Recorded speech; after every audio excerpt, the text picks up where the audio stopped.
اس time پہ امام خامنائی جو ہے وہ تو ہر جگہ نظر آ رہا ہے. دنیا جو یہ کہہ رہی تھی کہ جناب ہم نے جو تم پر بلین آف ڈالر لگائے، تمہیں اڈے دیے، اور نتیجہ یہ نکلا کہ تم تو اپنا دفاع نہیں کر پائے بھائی. آپ دیکھتے نہیں ہیں کہ اسرائیل میں اتنی بڑی آندھی آئی ہے، اس نے جو ہے بڑی بڑی جو ہے وہ 14 منزلہ عمارتوں کو زمین بوس کر دیا ہے. F-35 جہاز اڑے ہیں حضور، F-22 جہاز اڑے ہیں، ان کے جو ایئرپورٹس ہیں نا وہ کھنڈر کے آپ منظر پیش کریں.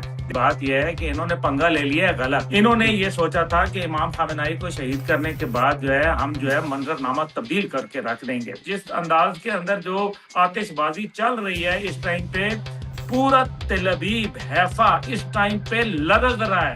تیسری منی جنگ میں نے آپ سے کہا تھا ورلڈ وار 3 جو ہے وہ اس کا آغاز ہو گیا ہے. امریکہ کہتا تھا کہ جناب ایک ہفتے سے دوری پہ ہے نیوکلیئر پروگرام کے. تیسرا دن تو جنگ کا گزر گیا، اب پیچھے رہ گئے 4 دن. ہن ویکھو تسی تماشا، جس سے ایک مشروم بنتا ہے، جس سے دنیا لرز اٹھتی ہے، اب وہ ایران حاصل کر کے رہے گا. اگر ایران بنا لیتا ہے ایٹمی ہتھیار تو پھر ٹیسٹ کس پہ کرے؟ وہ لوگوں کو پتا ہے کس پہ ہے بھائی، آپ کو پتا ہے نا کہ کس پہ ٹیسٹ کرنا ہے. السلام علیکم ناظرین، معمر قذافی مطلب پھر حاضر ہے نئے دور کے پلیٹ فارم سے. ناظرین ہمارے بڑے ہی پیارے گیسٹ عبداللہ حمید گل صاحب ہمارے ساتھ موجود ہیں. السلام علیکم عبداللہ بھائی، کیا حال ہیں آپ کے؟ وعلیکم السلام. میرا حال تو ٹھیک ہے، لیکن لگتا ہے کہ امریکنوں اور اسرائیلیوں کا حال کچھ پتلا ہوتا جا رہا ہے. بالکل. کیا صورتحال ہے امام خامنائی کے شہید ہونے کے بعد؟ اب معاملات کس جانب جا رہے ہیں اور ایران کیا کرنے جا رہا ہے؟ اس سے آگے مزید کیا کیا آپشن آزمائے گا ایران اس صورتحال میں، اور نئی لیڈرشپ کیسی ہوگی ایران کی؟ قذافی بھائی، بات یہ ہے کہ 47 سال سے امریکہ رجیم چینج کرنے کی کوشش کرتا رہا، اور اب بھی جو اس نے جو ہے امام خامنائی کو تو شہید کر دیا، لیکن کیا اس سوچ، اس نظریے، اس فلسفے کو بھی ختم کر دیا جو آج ایران کی سڑکوں پہ 10 کروڑ عوام باہر نکلے ہوئے ہیں اور سراپا احتجاج ہے، غم و غصے کی تصویر بنے ہوئے ہیں. اور اس ٹائم پہ امام خامنائی جو ہے وہ تو ہر جگہ نظر آ رہا ہے. ہر ایرانی کے اندر ایک امام خامنائی جو ہے وہ بیٹھا ہوا ہے. تو کیا اس نظریے کو جو ہے وہ ختم کر دیں گے؟ تو مطلب یہ ہے کہ رجیم چینج تو جو ہے نا پروگرام ہو گیا فلاپ. اب جو دوسری بات یہ ہے کہ جو کٹی پتنگوں کی طرح جہاز گر رہے ہیں. اب دیکھیں ایک اور بھی بڑا مسئلہ ہے. عرب دنیا جو یہ کہہ رہی تھی کہ جناب ہم نے جو تم پر بلین آف ڈالر لگائے، ٹریلین آف ڈالر لگائے، تمہیں اڈے دیے، اپنی جو سیفٹی کو، اپنی سیکیورٹی کو، اپنی سالمیت کو جو ہے، اپنی آزادی کو، خود مختاری کو ہم نے داؤ پہ لگایا، اور نتیجہ یہ نکلا کہ تم تو اپنا دفاع نہیں کر پائے بھائی. تمہاری کٹی پتنگوں کی طرح جہاز گر رہے ہیں اور تم ہمارا دفاع کرو گے. میزائل مار مار کے جو ہے وہ ہمارا تو ستیہ ناش ہو گیا، برکت نکل گیا. ہماری معیشت جو ہے، ہماری سلامتی، ہمارا امن تباہ ہو کے رہ گیا. دنیا جو ہے، ہمارے انویسٹر جو ہے ملک سے بھاگ رہے ہیں. یہ ایک بہت بڑا المیہ ہے. دوسری سر، جو جانب جو ہے، یہ ہزاروں میزائل تل ابیب پر جو داغے ہیں ایران نے، ان کے بارے میں بتائیں نا. اب بھی وہاں پر دھوئیں، اور اس طرح جس طرح ایٹم بوم نظر آ رہا ہو چلتا ہوا، اس طرح کے بیلسٹک میزائل لگ رہے اسرائیل میں جا کے. نہیں جی، اسرائیل پہ تو کوئی بم پڑا ہی نہیں ہے، کوئی میزائل ہی نہیں گرا. وہ تو خود کہہ رہا ہے اسرائیل کہ ہم نے تو سارے جہاز، ان کے جو میزائل ہیں ان کو نیوٹرلائز کر دیا، فضا میں مار دیا ہے. یہ نیچے تو آندھی چلی ہے. اصل میں آپ جو ہے نا بڑے شرارتی آدمی ہیں. آپ جو ہے آپ دیکھتے نہیں ہیں کہ اسرائیل میں اتنی بڑی آندھی آئی ہے، اس نے جو ہے بڑی بڑی جو ہے وہ 14 منزلہ عمارتوں کو زمین بوس کر دیا ہے. اس نے گھروں کو کھنڈر بنا دیا ہے. اس نے گاڑیوں کو جو ہے ادھیڑ کے رکھ دیا ہے. ان کے جہاز جو ہیں اس ٹائم پہ وہ اڑ گئے ہیں. F-35 جہاز اڑے ہیں حضور، F-22 جہاز اڑے ہیں. ان کے اس ٹائم پہ ان کے کھنڈر جو ہے ان کے پیش کر رہے ہیں. ان کے جو ایئرپورٹس ہیں نا وہ کھنڈر کے آپ منظر پیش کر رہے ہیں. دیکھیں قذافی بھائی، بات یہ ہے کہ انہوں نے پنگا لے لیا ہے غلط. انہوں نے یہ سوچا تھا کہ امام خامنائی کو شہید کرنے کے بعد جو ہے ہم جو ہے منظر نامہ تبدیل کر کے رکھ دیں گے. اب جو ہے وہ منظر نامہ تو تبدیل ہوا، لیکن نئی قیادت آ گئی، ینگ جنریشن آ گئی. ابھی یہ جو ینگ جنریشن ہے، ان کے اندر تو آپ کو پتہ ہے جذبہ پیدا ہوتا ہے. یہ تو پھر ریئیکشنری بھی ہوتے ہیں، یہ تو امپلسو بھی ہوتے ہیں، یہ ادھیڑ کے رکھتے ہیں. پھر انہوں نے جو اب نیکسٹ شہاب 1، شہاب 2 اور شہاب 3، پھر اس کے بعد حاجی قسیم، پھر اس کے بعد جو ہے خیبر شکن. یہ پہلے تو انہوں نے صرف جو ہے نا وہ ٹریلر دکھایا تھا. ابھی یہ جو ہائپر سونک اور سپر سونک میسائل آ رہے ہیں، جن پہ چائنیز اور رشین ٹیکنالوجی کے ساتھ ان کی انہانسمنٹ کی ہوئی ہے، یہ میزائل جو پڑ رہے ہیں، پھر ان کے بحری بیڑے کے اوپر جو ہے انہوں نے 4 بیلسٹک میزائل جو ہے وہ داغے ہیں. تو کب تک چھپے گی کیری پتوں کی آڑ میں حضور؟ جو آئرن ڈوم اور جتنے جو ڈیوڈ سلنگ سسٹم، یہ 4 مختلف میکنزم ہیں جن سے میزائل گزر کے جاتا ہے. میں اپنے ویورز کے لیے، ہمارے بڑے پیارے ویورز ہیں، میں ان کو بتاتا چلوں. 4 ڈیفرنٹ کیٹیگریز سے گزرتا ہے. سب سے پہلے آتا ہے تھرڈ میسائل. تھرڈ میسائل جو ہے وہ دور تک مار کرتا ہے، اور تقریباً جو 3000 کلومیٹر سے یہ ان کے ڈیفنس میکنزم شروع ہو جاتے ہیں. تھرڈ کے بعد آتا ہے ان کا ایرو 1 2 3 میسائل. پھر اس کے بعد ان کا آتا ہے ڈیوڈ سلنگ سسٹم. پھر آتا ہے ان کا آئرن ڈوم. 4 یہ جو جس کو 3000 سے لے کے 70 کلومیٹر کے ریڈیس تک جو ہے یہ کور کرنے کی صلاحیت رکھتے ہیں. لیکن اس کا مطلب ہے کہ میزائل پہنچ رہے ہیں اور دھڑا دھڑ پہنچ رہے ہیں اور چانن کر دیا ہے. اور جس کو کہتے ہیں نا کہ وہاں جو جس انداز کے اندر جو آتش بازی چل رہی ہے اس ٹائم پہ، پورا تل ابیب حیفا اس ٹائم پہ لرز رہا ہے، کانپ رہا ہے. اسرائیل جو ہے اس کے لیے مصیبت بن گئی ہے. رات کو ایک میٹنگ ہوئی، یہ غور سے سنیے گا. جی جی رات بتائیں. کو اسرائیلی لیڈرشپ کی ایک میٹنگ ہوئی. اس جی کے جی. بعد سے نیتن یاہو ابھی تک غائب ہے، کیونکہ اچھا. جس بلڈنگ کے اندر وہ میٹنگ ہوئی وہ بلڈنگ جو ہے الحمدللہ لیول ہو گئی ہے، زمین کے ساتھ ٹچ کر گئی ہے. اس کے بعد جو ہے وہ ابھی خاموشی چھائی ہوئی ہے، ہو کا عالم ہے. میں نہیں کہہ رہا کہ یہ بات جو ہے وہ درست ہوگی، لیکن ایک اور بات ہے. آیت اللہ خامنہئی کی شہادت کے پیچھے ایک اور بھی فلسفی ہے. کچھ عرصہ قبل، آج سے چند سال پہلے، انہوں نے کچھ ڈاکٹر بھیجے تھے جو کہ دانتوں کے ڈاکٹر تھے اور جسم کے مختلف حصوں کے اوپر جو ہے ان کی دسترس تھی. سننے میں یہ آیا ہے کہ انہوں نے کوئی دانتوں کے اندر کوئی چپ لگا دی ہے لوگوں کے، کچھ مخصوص لوگوں اچھا. کے، جن کے وجہ سے جو ہے یہ پن پوائنٹ ایکوریسی کے ذریعے جو ہے ماضی میں بھی جو ان کی لیڈرشپ کمپرومائز ہوئی اور اب بھی ہوئی. اب میرے خیال میں جو میری اطلاعات ہے ایران سے، جو میری اس ٹائم پہ لاریجانی صاحب اور ان کے رفقا کے ساتھ جو روابط اور مراسم ہیں، اس کے مطابق جو میری اطلاعات یہ ہیں کہ ابھی جو ایران کے جھولی میں بہت سارے ایسے ترکش کے اندر تیر موجود ہیں جو انتہائی زہریلے موجود ہیں، اور اس کا عملی نمونہ آپ دیکھ رہے ہیں. اس ٹائم پہ جو حال ہو رہا ہے، دیکھیں حضور، تیسری منی جنگ، میں نے آپ سے کہا تھا ورلڈ وار 3 جو ہے وہ اس کا آغاز ہو گیا ہے. ابھی یہ اب منی ورلڈ وار 3، کون کون سے ممالک شامل ہیں؟ اردن شامل ہو گیا، یمن شامل ہو گیا، عراق شامل ہو گیا، ایران شامل ہو گیا، نیوکلیر اسرائیل، نیوکلیر امریکہ شامل ہو گیا، اس کے اندر دبئی شامل ہو گیا، ابو دھابی شامل ہو گیا، اس کے اندر شارجہ شامل ہو گیا، اس کے اندر جو ہے وہ آپ کا قطر، کویت. کویت، قطر، بحرین شامل ہو گیا، برطانیہ شامل ہو گیا. حضور والا پاکستان اور جو افغانستان ہے وہ بھی اسی سلسلے کی کڑی ہے.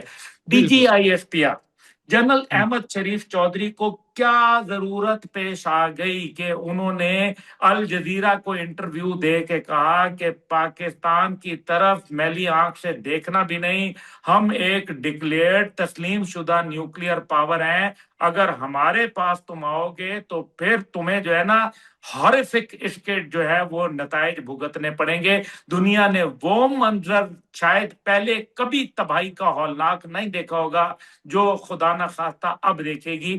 یہ بیان کیوں دیا گیا؟ آرمی چیف نے ایک بات کہی تھی جو وہ بھی اس میں دہرائے نا. آرمی چیف نے کیا کہا تھا امریکہ میں جا کے؟ آرمی چیف نے کہا تھا کہ مجھے وہ دنیا قبول نہیں ہے جس کے اندر پاکستان جو ہے وہ نہیں ہوگا. یہ دیکھیں نا، اور پھر میری طرف سے میں پوری دنیا کو جو ہے وہ دھواں بنا دوں گا، یہ بات بولی تھی، اور یہ بات بالکل. اب ثابت ہو رہی ہے. لیکن میرے ایک مشورہ ہے، نیا دور اور محمد قذافی کے پروگرام سے اپنے ویورز کے ذریعے آپ بھی اس کے اوپر ویورز، آپ بھی جو ہے نا اس کو زیادہ سے زیادہ اس بات کو پھیلائیں. جناب والا، ہر مہینے کور کمانڈرز کانفرنس ہوا کرتی ہے پاکستان کے اندر اور بڑے اعلیٰ سطحی اجلاس ہوتے ہیں. مہربانی فرمائیں اب اکٹھے نہ بیٹھیں، اب یہ دشمن کھل کے سامنے آ گیا ہے، یہ دشمن بڑا باریک واردات جو ہے کرنے کا عادی ہے۔ اس ٹائم پہ ہمیں احتیاط سے کام لینا پڑے گا۔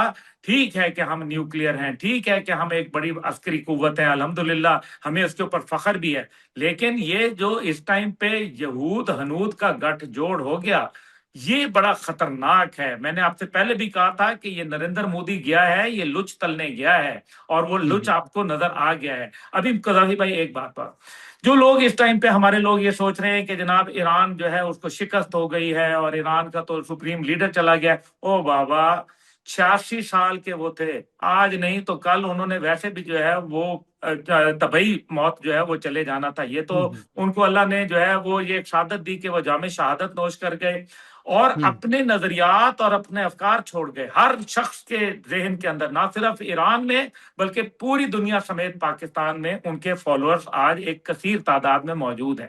اب وہ بالکل کیا فالوور کیا ہے؟ وہ فالوور جو ہیں وہ ریزسٹنس کا سمبل ہیں۔ وہ فالوور جو ہیں وہ کہتے ہیں کہ غزہ کے اوپر ظلم زیادتی بند کرو۔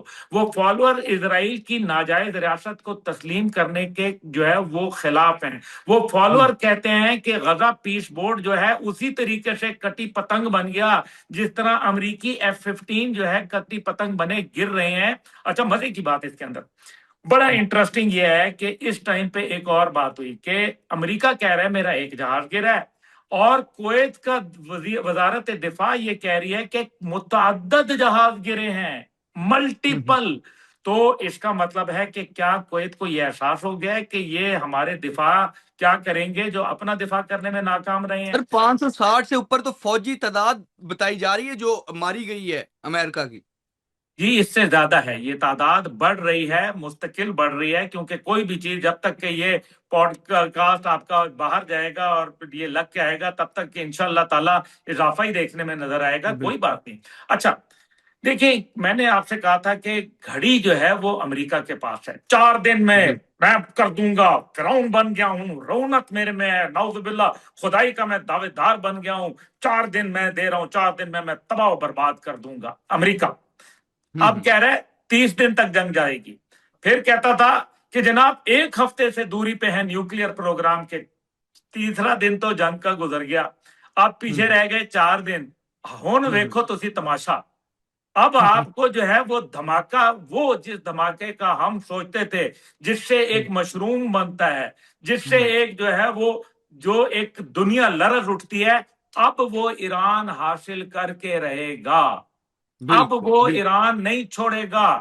اچھا دوسری جانب جو ہے بڑا انٹرسٹنگ ایک اور پہلو ہے، جب امریکی سر فوجی کی اگر لاش ایران بنا جاتی ہے، لے گا تو وہ ٹیسٹ کس پہ کرے گا؟ اگر ایران بنا لیتا ہے ایٹمی ہتھیار تو پھر ٹیسٹ کس پہ کرے؟ دیکھیں نا کیسے ساری باتیں میرے سے تھوڑی پوچھواتے ہیں، ہے نا؟ ابھی پھر وہ ہمارا تو یوٹیوب بند ہو جانا ہے، اس لیے بہتر یہ ہے کہ وہ لوگوں کو پتا ہے کس پہ ہے، بھائی آپ کو پتا ہے نا کہ کس پہ ٹیسٹ کرنا ہے، بس آپ کو سمجھ آ گئی ہے، پھر وہ کس پہ ٹیسٹ ہوگا۔ بہرحال میں آپ سے گزارش کروں کہ اس سارے کے اندر جو ایک پہلو ہے وہ یہ ہے کہ یہ تو چلیں اپنی جگہ، چلیں ذرا میں ماضی کے جھروکوں میں آپ کو لے کے جاتا ہوں۔ لاؤس، ابھی ہمارے زیادہ تر ویورشپس کو پتا، یہ بھی نہیں پتا ہوگا کہ لاؤس کہاں، کس ملک کا نام ہے، کس جگہ ہے۔ ایک چھوٹا سا ملک ہے، ایک چھوٹا سا، اس کے اوپر B-52 طیاروں نے 5 سال تک متواتر بمباری کی تھی، اور بمباری اتنی کی تھی کہ جو پوری دوسری جنگ عظیم میں گولہ بارود جو برسایا گیا تھا اس سے زیادہ بمباری کی گئی اس لاؤس ملک کے اوپر۔ آج وہ لاؤس کھڑا ہے، آج وہ لاؤس ختم نہیں ہوا، آج وہاں لاؤس کے اوپر امریکہ نے فتح کا جھنڈا نہیں لہرایا، اور یہ کبھی امریکن جنگ جیتے ہی کوئی نہیں ہے، اور جو ایرانی ہے وہ ایک قوم نے کبھی جنگ ہاری کوئی نہیں ہے، آپ اس کو جو ہے وہ مارنے کے لیے چلے ہیں۔ دیکھیں اصل اچھا مسئلہ سر، یہ نہیں دوسری ہے۔ جانب یہ بھی تو آ رہا ہے نا، نتن یاہو کا جو آفس تھا تل ابیب میں وہ مسمار ہو گیا، زمین بوس ہو گیا ہے۔ میں تو آپ کو یہی بتا رہا ہوں کہ وہ زمین بوس ہو گیا، تو اس ٹائم پہ نیتن یاہو کدھر ہے یہ بتائیں نا، کیوں نہیں سامنے لے کے آ رہے؟ یا ڈر اور گیا ہے یا اور چھپ گلف گیا ہے؟ کنٹری سے اور گلف کنٹری سے امریکن نکل رہے ہیں، ان کے جہاز واپس نکلتے ہوئے نظر آ رہے ہیں۔ وہ تو پھر آپ کو پتہ ہے، وہ جو اس کے اوپر وہ لطیفہ مجھے یاد آ گیا کہ ایک بندہ جو ہے وہ فوج کے اندر بھرتی ہونے کے گیا، سب ٹیسٹ میں فیل ہو گیا، تو کرنل صاحب کے پاس آیا اور اس نے کہا بڑی غلطی کر رہے ہیں آپ مجھے نہیں رکھ کے۔